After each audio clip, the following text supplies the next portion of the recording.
আর আমাদের মাসিয়াতার সিলসিলার অনুসারী যারা আছেন, আপনারা সব সময় এই দুরূদ শরীফটা পড়বেন। আল্লাহুম্মা সাল্লি আলা সাইয়্যিদিনা মুহাম্মদ ওয়া আলিহি ওয়া সাহবিহি ওয়া সাল্লিম। আল্লাহুম্মা সাইয়্যিদিনা মুহাম্মদ ওয়া আলিহি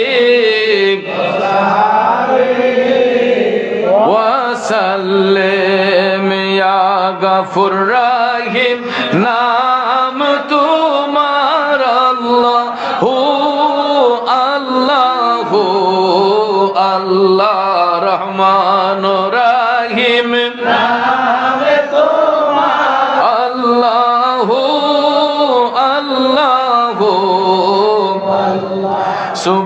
সুবহানাল্লাহ সুবহানাল্লাহ ওয়ালহামদুলিল্লাহ লা ইলাহা ইল্লাল্লাহ আল্লাহু আকবার লা ইলাহা ইল্লাল্লাহ মুহাম্মাদুর রাসূলুল্লাহ।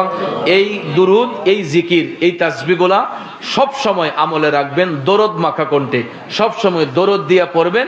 পড়তে পড়তে দেখবেন একদিন মদিনার কামলিওয়ালা নবীর দিদার নসিব হয়ে যাবে। মাসিয়াতার আওলাদের রাসূলগণ এই দুরুদে পাকের মাধ্যমে তারা নবীর দিদার অর্জন করেছেন।